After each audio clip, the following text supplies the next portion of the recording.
Hi, everyone, and thanks for joining us. This is Rick Baker from Guitar Stories USA. We've got another great interview today with a very legendary guitarist here to talk about his new album. We've got Tom Guerra, and we're here to talk about his album, All of the Above. Welcome, Tom, to Guitar Stories USA. Hey, it's great to be here. Well, listen, I got to be anywhere. Absolutely.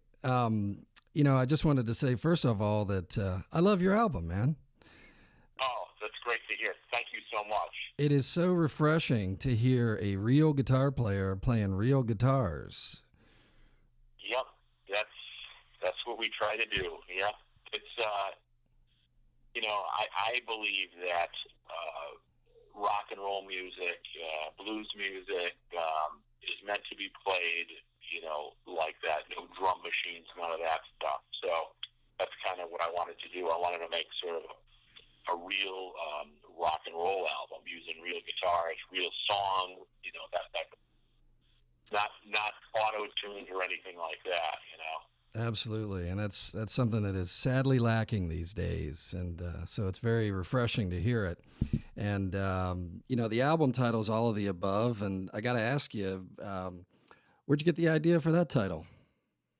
Well, I was going to call the album Dirty Son off of based on one of the songs on the CD, and a friend of mine, Binky Phillips, who's a guitar player, longtime guitar player in New York City, a CBGB's guy, said, this thing should be called All of the Above because it's got a little bit of everything in there. So is it rock and roll? Is it blues? Is it, got a couple poppy things on there? He said all of the above. So I said, it works for me, Oh, I totally agree. And it does have all that. That's one of the things I love about it is the album really takes you on a journey. And like we talked about previously, it kind of brings me back to the old days when you just used to put on an album and listen to it all the way through. Right. And I think a lot of that came from when I was writing the album and I was mixing it and sequencing it. I would, burn it to a disc, go in my car on a long ride, see what worked best in terms of the mixes, the sequencings of songs, how it flowed. And it's really designed, I know people in their crazy busy lives these days don't have time often to put on a 40-minute album from beginning to end, but it really is designed to be played like that. So you absolutely picked up on that. Yeah, that was very noticeable and enjoyable. I miss those days of album rock. I do too. And I mean, some of my best memories were, getting home from school when I was in middle school or high school or even in college and just putting on an album from beginning to end. Of course, you had to flip it over in those days, but just kind of getting into the whole vibe of that, Absolutely. Well, you definitely accomplished that, and it's got a great flow to it. And we talked a little bit about how this thing's kind of taken on a life of its own. And I wanted to ask you, what were your expectations when you first started the project? Well, when I first started it, I basically wanted to. I was with a band for about 15 years, and we did four, I think, real solid albums. But we were only a trio, but we all kind of, were living in different states, and it was tough to find new places to play and to get to the next level. So we said, let's put that on hold. So I started writing for this album about a year and a half ago, and I really had a good streak in terms of coming up with ideas and then laying them down. And my original objective was just to get some good rock and roll out there. When I say rock and roll, I mean kind of guitar-based rock and roll, good 3-minute songs, not real what I would consider rock, meaning, like a lot of the modern rock has sort of the, overly distorted guitars and the heavy devil voice, Cookie Right. Monster. It's just some no bullshit rock and roll. Right on. Yeah, I know exactly what you mean. So much of stuff today is it's overdone, and Yep. there's a lot to be said for real guitar players who can, vary up their tone, vary up their volume, their sound, and still, rock out. Exactly. Yeah. Well, yeah, I was going to ask you, did you write specifically for the album, or you said you spent about you'd say about a year and a half, kind of putting ideas together? And I did. Yeah, I did write specifically for the album and for my voice. The stuff I've written before in the past, when I work with other singers, I would try to write in keys that fit them. And most of the singers I worked with were tenors. I happen to be a baritone, so I had to, when I started writing this, I had to kind of write for my voice for the first time, which resulted in me using some different keys, some different movements, and some different arrangements that I thought I could pull off. And that's what I did. I mean, I kind of wrote for my voice on this, and a lot of the songs were written in open tunings, and which I used a lot of over the years, and I really am happy with the way it came out. very cool. I was going to ask you about open tunings. I'm a huge, Keith Richards disciple myself. Love playing an open G. Yeah. I'm Mr. Open G, actually. No, I'm the same way, and I think about half of the songs on this album are in open tuning, and maybe 3/4 of those are open G, and then I used open E for a couple songs as well. Yeah, love that. It's like a whole new instrument. I think it's a whole new dimension, and Absolutely, it gives you sort of a real full ability to voice your chords, and I really, it allows you to play chords in different ways, and when you're using open tune guitars, it's more than just barring the entire chord all the way across. If you want to make it a minor chord, or if you want to make it a seventh, you'll use different fingers than you would obviously in a standard tuning, and it kind of makes a cool sound too. yeah, absolutely. Yeah, I think it's kind of an undiscovered thing for a lot of younger guitar players who've never really experimented much with open tunings. Yep. Takes you on a whole different journey. Absolutely. Well, listen, Tom, there's a bunch of stuff I want to talk to you about. I want to go through some of the songs because I think they're all great and they're all different and everything. But, I'm a former music attorney, and, one of the things I always used to talk about with all my clients was, there's music and then there's the music business. And not to get off on too much of a tangent, but as you know, in the media lately, there's been Gene Simmons came out and said, rock is dead, and there's been a lot of talk about that. And that can be interpreted a couple different ways, whether the traditional business model of rock is dead or the actual genre of rock is dead. What are your thoughts on that? First of all, Gene Simmons, if it is dead, he helps to kill it. But I don't think it's dead. I did read that, and I was immediately offended when I heard he declared it dead.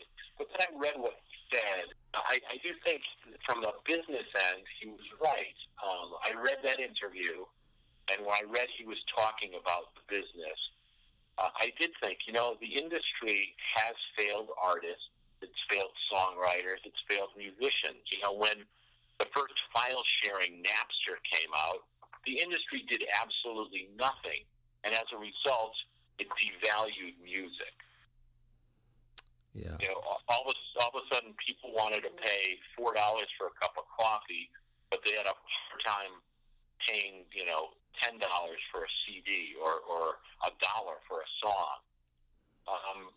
So I do think it's unfortunate because now you've got all these disposable pop heroes that are being shoved down our throats, and yet if John Lennon or Paul McCartney or Bob Dylan or Pete Townsend came out today, you would not even hear about them.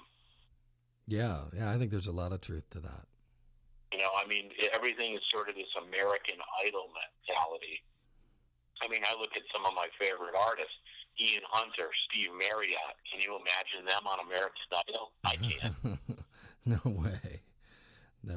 And I don't know if you happened to catch, but there was a response to Gene's comments by Dee Snider. Did you happen to catch that? Yeah. And, I did not see that. What did he have to say? Well, and what I thought was interesting about what Dee said was, he said, really the record companies have no one to blame but themselves. And he kind of took us back to the time when you and I both remember very well, when everything switched to compact disc. And all of a sudden, the price of an album more than doubled. And it was the excuse given was, well, we've got to retool everything, and then the prices will go down, and then they never went down. Right.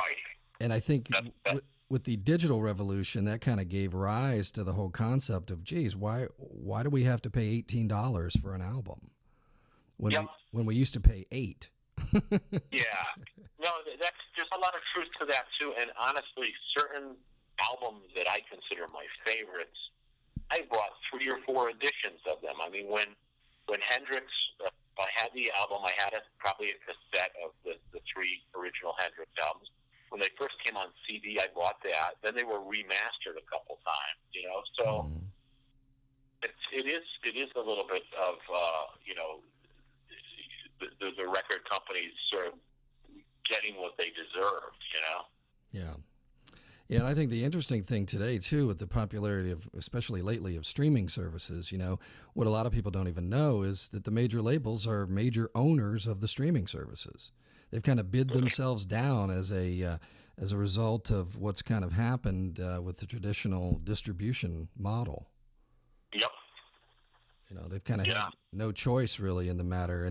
And tell me about distribution on your album. How did you decide to approach it? I know you did a hard, regular CD, but are you selling downloads as well, or what were your thoughts when you were looking to put out all of the above? Yeah, like with all of the Mambo Sun stuff, it is available on iTunes and Amazon.com. And I did want to have the physical CD because I like something to hold on and to read when I'm listening to music. And I think a lot of people are like that. In fact, I really miss the days of the album cover artwork and, opening up the album and reading about the credits, because before the internet, that's how we learned about our favorite artists, Oh, absolutely. Yeah, that is so true. And I'm right there with you. Yeah. And and you are a rock journalist, been a music journalist for a long time. I know you not too long ago were asked by Johnny Winter to do liner notes for him, right? Yes. Yep. So I did work for Johnny for a period of about 5 years doing some liner notes for his bootleg series, which was an officially sanctioned release of a bunch of live stuff that he put out. Really some good stuff. You think of Johnny Winter, you really think of him playing in the live environment. So I would advise people to check those out. So I do like writing about music. I like interviewing people, and especially guitar players, to find out how they got specific tones and how they go about it. And I think all of that kind of has gone into my approach to creating music as well. Things I've learned, and I've also, for many, many years, done a lot of session guitar work, helping people who maybe have an idea of a song, but not necessarily the whole arrangement, and I'll help them record it and help put guitars on it and help them arrange it as well. That's always rewarding as well, too. Oh, absolutely. And I know you're a lover of all things vintage, as I am, and I know you've used a lot of different guitars on the album. Tell us a little bit about some of the guitars you used.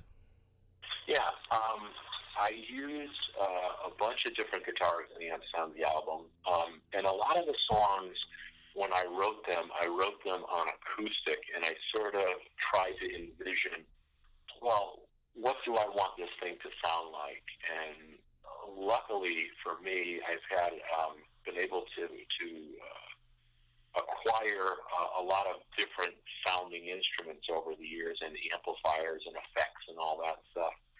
So, I think of writing the songs naked and saying, what clothes are they going to look best in? And so, certain songs like the first song on the CD, Get Off of My Groove, I wanted that to have sort of a little snarl to it, because it's got sort of a little bit of a punky vibe to it, or an attitude to it. So I used this kind of raunchy sounding Telecaster through a Mitch Colby amp. And the Colby is a great amp that I've recently been made aware of, and I picked one up a couple years ago, and it's just a great sounding amp. So that's that song, and I mean, I can kind of go through with each song, or I can just give you a highlight, whatever. Yeah, well, on that song, on Get Off of My Groove, I noticed there's some great piano work on there.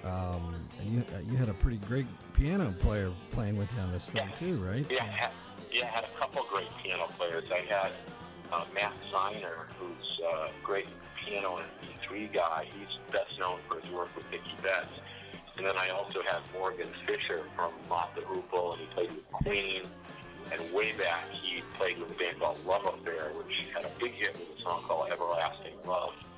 And there's some really nice piano playing on it. And like the guitar playing, I wanted that to sort of complement the song and not overwhelm the song. So, yeah, which is tricky with playing with any keyboard player. I think, you know, it's not easy to balance that. That's exactly right. And when you're mixing, it definitely a lot of times fills up the same space as a guitar sonically. So you got to be careful that you're not just adding mud to the mix, you know. Right. Now, what'd you use on Simple Song? Simple Song, I used a couple different guitars. That song is a relatively simple song. Yeah, I love the groove. It's got a good solid groove on it. Yeah, it's got a solid groove on it. And there's a couple different rhythm guitar parts, and I used a few scraps for the rhythm guitar. And then for the lead, I used I have an old 335, Gibson 335 that I played straight into a Marshall Smallbox 50. And it's sort of a dear guitar to me because a friend of mine who actually, he wasn't initially a friend. I had a business relationship with him. He was the owner of the Mambo Sons label, and he really helped champion us as a band. He had a label called Omnicide Records, and he and I kind of really hit it off. And he gave me a Gibson 335, and to make it sort of bittersweet because right after the Sons released our last CD, he was hit by a drunk driver and hung on for a while, but unfortunately passed away. So now, yeah. So, but that 335, and I've owned a bunch of them. This one is so alive; it just sounds great. So I like playing guitars. If you're talking about lead guitars, with kind of enough overdrive to kind of give them some nice sustain, but I don't like too much gain because you lose so much of the dynamics. So that's a good example of sort of a Gibson straight into a Marshall amp with just enough gain to kind of give it some sustain, but keep the original character of the song. You know? Yeah, definitely. Now on Dirty Son, I hear a lot of good slide work. Do you have a particular guitar you like to play slide on? I know some people just set their action higher and use one specific guitar to do that. Yeah, actually, I like slide on just about any type of guitar, but you're right, you do have to have a high enough action. That particular slide you hear there is a lap steel that I was playing. Oh. I have an old 1959 Fender Champ lap steel, and it really sounded nice on that song. I put a little bit of reverb on it. That was in the mix. I didn't record it like that. Mm-hmm. Just kind of gives sort of that spacey, cosmic type of sound to it, you know. And that song is sort of about, sort of autobiographical, but it's kind of how a kid grows up and he leaves his town and kind of makes his way in the world. So I wanted it to have sort of a little bit of a winsome quality, a little bit of a road vibe to it, you know. Yeah, and I couldn't even really tell that was a lap steel. Yeah. One of my good friends and heroes is Sonny Rhodes, who I jam with occasionally when he's in Orlando. And he's a monster. He is a monster on the lap steel. Yeah, and he plays it the right way. I play it pretty much like somebody would play a slide guitar. I think I played that. Yeah, I played that one in open G tuning. So it's sort of the licks that I know that I used on slide guitar, played on a lap steel. Oh, in the lap steel type of, sitting on my lap, for example. Yeah. Well, hey, and here's Tomorrow. That's one of my favorite. I think I told you that when we talked earlier. And man, gotta love that Birds Beatles sounds. Nice to hear some arpeggios with some cool kind of Roger McGuinn tones in there. What'd you use on that one? That one I used I had a couple Rickenbackers in the past, and I was going to get one because the only 12-string I had was a Fender Stratocaster 12-string, which is a Japanese guitar, and it really played like crap. But one day I took the neck off and I shimmed the neck and I set it up. I was like, you know what? This thing sounds great. It plays great. So I just used that. It's it's a Strat body, but with a 12-string neck and a 12-string bridge on it. Interesting. Sounds like a Rickenbacker to me. It does, yeah. It does, and I played that through an AC-30, so it kind of gives that Beatley type of chime, Yeah. That was definitely one of my faves. I mean, they're all great, but that was one I really enjoyed, and like I said, it's just nice to hear that sound. I'm a huge Tom Petty fan, and right. Roger McGuinn lives here in Orlando, and I've been a Birds fan all my life. And, I talked to him a couple times. I was going to do an interview with him for Vintage, but we kind of could not get our schedule together. He ended up, I think he did another one with somebody from the magazine, but it was just an honor to talk with him too, But that song is sort of like, I think something anybody our age can relate to, because it's about a guy who, thinks back upon a girl he used to know and what's she doing now, and he bumps into her, and that's kind of what that's about. Yeah. The one key element of Here's Tomorrow was a compressor. I used a Barber tone press on a 12-string, and it really made it come alive, I think. And you got to use a compressor when you're playing a 12-string electric. Hey, now, Queen of the Autumn Moon. That's an interesting one. More good slide work on that one. Yeah, there's actually no slide in that, believe it or not. Really? It's all whammy bar stuff. Yep. Oh, okay. And there's a lot of reverse guitar on that as well. So you fooled me. Yep. It's kind of, there's a lot of sliding up and down on that, and sort of a vibrato sound that you might hear on the slide as well. So my brother said the same thing. He's a big music fan. He goes, hey, some nice slide on that song. I said, well, got some bad news for you. I've got a one amp that I've got set up sort of when I play slide. I like to play this particular guitar through this particular amp. And on that I use, I've got a couple straps that I've got set up with the bar, and I used an old 1969 Strat through an Ibanez tube screamer into the Marshall 50 water. And that's kind of what I did there, And because a lot of the guitar work on that particular song is backwards, in the old days we just flipped the tape over. And I always love that sort of spacey sound you can get, because the attack comes at the end. If you're sustaining something, so you kind of have this ramp up to the note, and then it stops. Yeah. So I had to write charts out in reverse and kind of play with those charts to figure out what I was going to do on the song. And really, that's probably one of my favorite guitar parts of that song. Yeah, it's a really cool effect, and like I said, you had me fooled. Sounds like you had your brother fooled too. So it was very interesting. I really liked that. I played the Strat through. It wasn't through the Ibanez TS9. It was actually through a Keeley fuzz head. So those were the pedals. I actually had some notes, and I was looking for them, and I just came across them. I wanted to clarify that. Yeah, cool. Now, Cup of Tea. I'm hearing a little punk influence on that. Am I right? Yeah, that's a song I kind of wrote about how I met my wife. So it's sort of a true story, but I didn't want it to be some smarmy, sappy thing. So I needed a little bit of a vibe in there, and I told the drummer I wanted him to play like Monte Carlos from Trick, you know. Kind of comes across like that, you know. Yeah, and a little "Still Want to Hold Your Hand," a great lyric at the end there. I enjoyed that. But that's got a lot of actually the whole chorus of that song is made up of Beatles lyrics. You know, every single word in the chorus of that song was made up of Beatle lyrics. So you'll hear that, you know. Yeah, love that.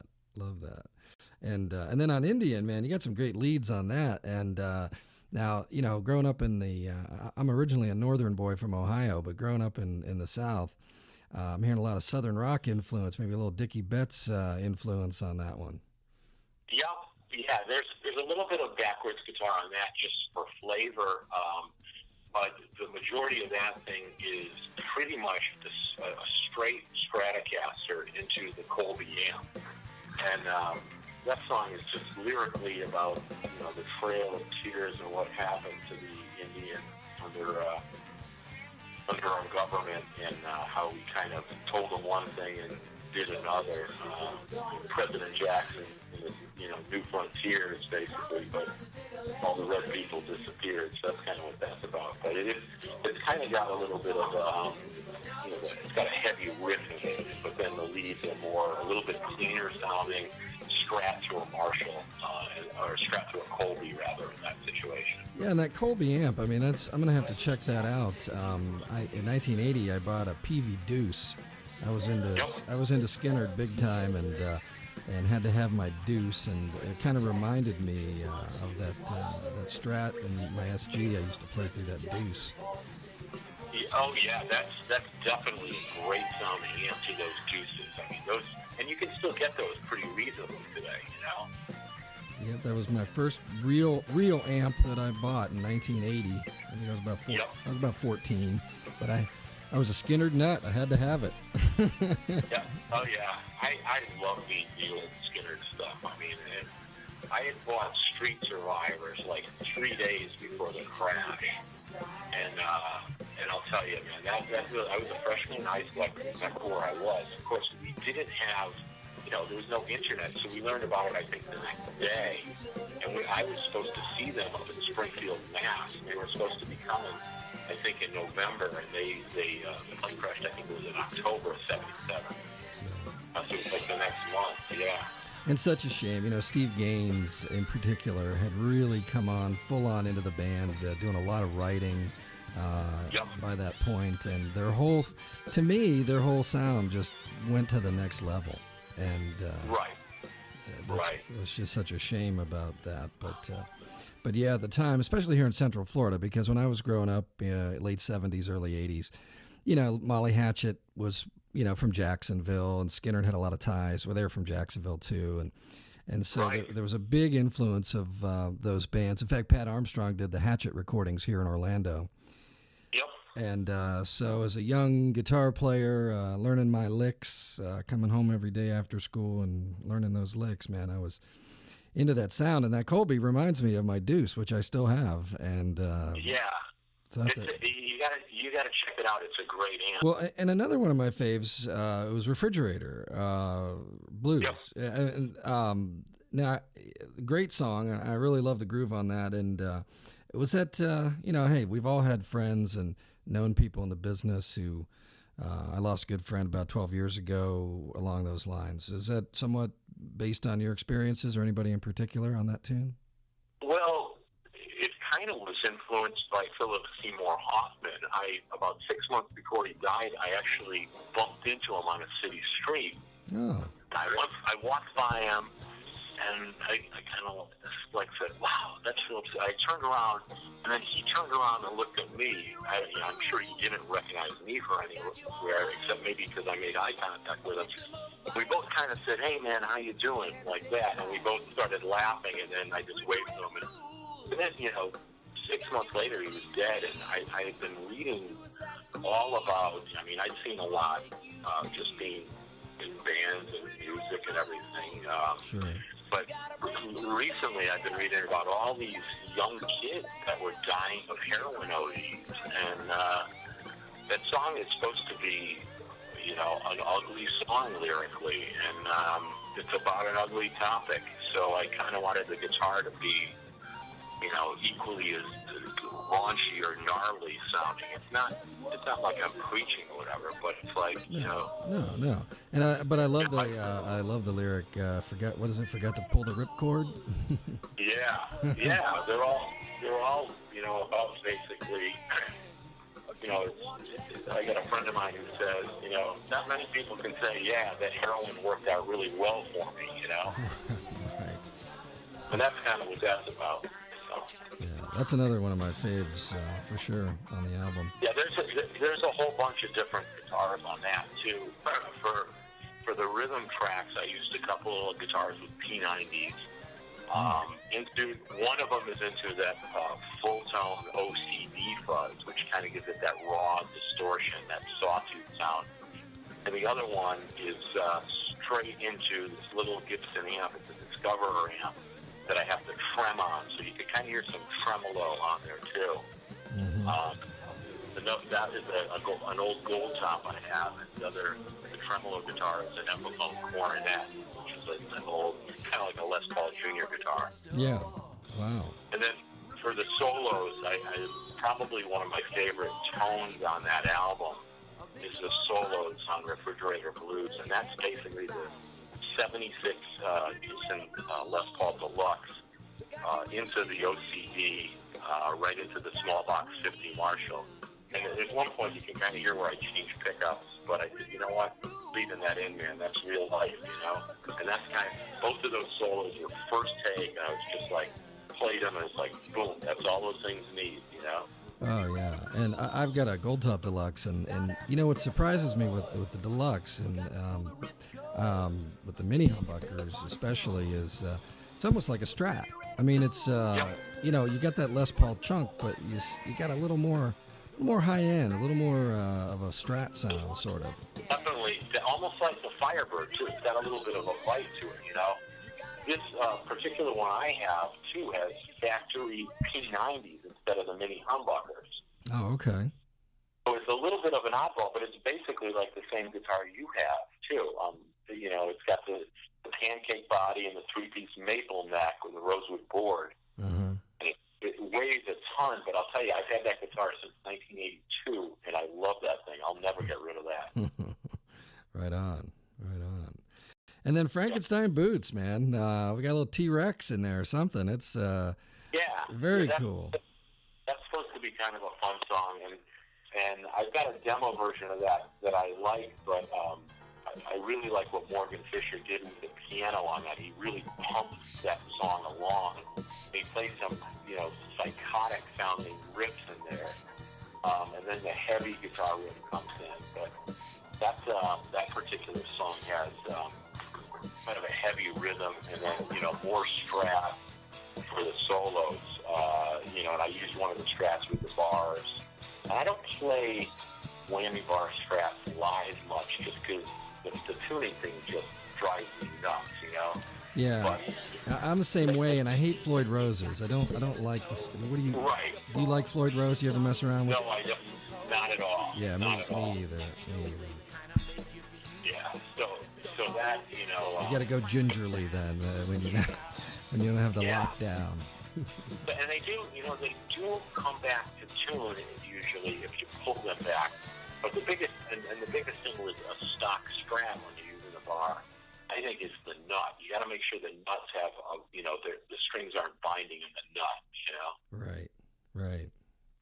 Know exactly what you mean. Yeah. Well, hey, Down on the Turnpike, man, good funk there. Yeah, that's kind of about. I wrote that song after I wrote Dirty Son because I thought it would be a cool backstory for how the Dirty Son became the Dirty Son.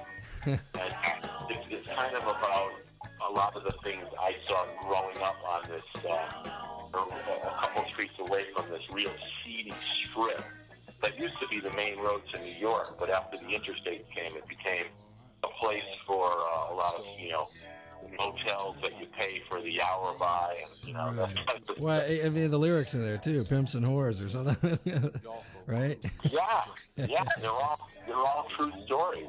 Everything you hear in that song, something that I experienced or saw or heard about, at the time. So I wanted it to be kind of that 70s sort of sleazy funk sound. And I recorded that in the first pass through. I recorded that just a clean strap through the Colby, through the clean channel. And I went right into the solo, and I was like, I'll change that later with the wah. But then I listened to it, and I liked it. It almost sounded like a J.J. Cale type of sound, sort of a clean wah sound. I could have made a screaming, crazy lead on it, but I wanted it to just kind of be like that 70s, that funk sound. Yeah, definitely. It stays true to the funk, for sure. That's what I liked about it. And I was going to ask you if it was a real story or just based on things you've seen or a particular area of town that you actually witnessed. And sounds like it was. Yeah, it really was. And I've always loved, P-Funk and Bootsy Collins. And nobody can get as funky as those guys. But I tried to make that sort of envision them sort of playing that, but maybe, through a rock and roll filter or something, something like that. Definitely. Now, the last tune on the album, Love Comes to Us All, that's got a story behind it, right? It does. That was actually, even though it's the last song on the album, that was the first song I had written for the album. And I live not too far away from Sandy Hook Elementary School, where everybody knows what that tragedy was all about. And oh my God, when that happened, I think everybody was just in shock. It was sickening, And I remember picking my son up from school. He was 9 at the time, and I walked into his classroom. At the end of the day, nobody stopped me. I just walked right in, and I saw him, and I just gave him a big hug. And I think everybody felt helpless. So about 2 days later, I woke up, and I didn't set out to write the song. It just kind of found me, and I woke up with the entire song in my head, and I went down into the studio, and I made a demo of it. And I played it for a couple people, and they really liked it. And I ended up making sort of a YouTube tribute video. And then next thing I know, the first selectman of Newtown emailed me thanking me for the song and saying it brought comfort to her townsfolk. I don't believe that a song can really help any of those people at that point, but I think it was a sentiment of support, And, Absolutely, yeah. And that song is just all acoustic. There's no electric instruments on it. It's a couple of acoustic guitars, and I have a dobro kind of playing that little the slide riff in it, which is sort of the signature head riff, and it's got a nice little solo in it on the dobro as well. Now, what do you like to play for an acoustic? For my favorite acoustic right now is I've got this old '63 Gibson LG1, which is the smaller guitar, the ladies' guitar. That's what the LG is for. Mm-hmm. And I use that on there, and then on the right channel, I use that. On the left channel, I use this Martin that was given to me a couple of years ago. A friend of mine who was a guitar collector passed away, and I helped his widow sell all his guitars off, and she said, I want to hang on to that guitar, the Martin. So she hung on to it, and when I was done selling the guitars, I didn't take a dime for this. I just did it because I thought it was a good thing to do, Everybody could use a little good karma too, Right, like that meme. You sold them for what they're worth, not what he told her he paid for them. Exactly. Yeah. So I knew what they were worth, and I made sure she got what they were worth. So after I was all done, she said, I got something I want you to have. So she gave me his Martin. It's a D28, beautiful guitar. I'm sorry, it's a D40, HD40. It's a Marty Stewart. and it's got the little inlays that are dice, and it's really cool. Wow. So I've never been a Martin guy. I've always liked Gibson acoustics, but that thing is really a joy to play. So that's on, I think, the left side on that song, and then the dobro is panned right in the middle. Well, it sounds great, Tom. And listen, what a great album, man! I really enjoyed it. And like I told you, I popped it in I actually still have a CD player in my Jeep, and was driving around and doing complete playthroughs, and it was just nice to listen to something that you could just play all the way through, and never kind of know what's coming. And Right. That's kind of the fun of it that I think a lot of kids today they miss out on is the whole concept of album rock. And I think you did a great job in that.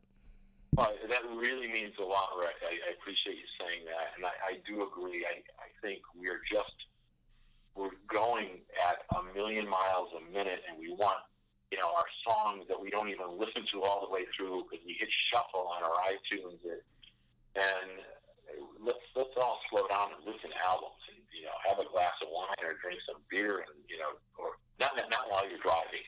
Okay. When you're driving is the perfect time to listen to an album in its entirety too, and I really like doing that.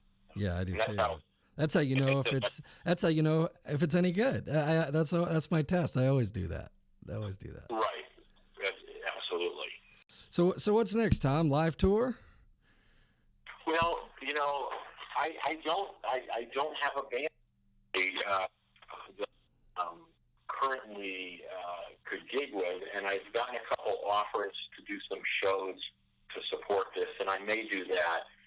But I want if we do that, I want just the album, and we'll probably have to have a couple guitars and a keyboard. So that. But I think what's probably more realistic, probably do another one, and then put a live show together. So I'll have a whole night's worth of original music.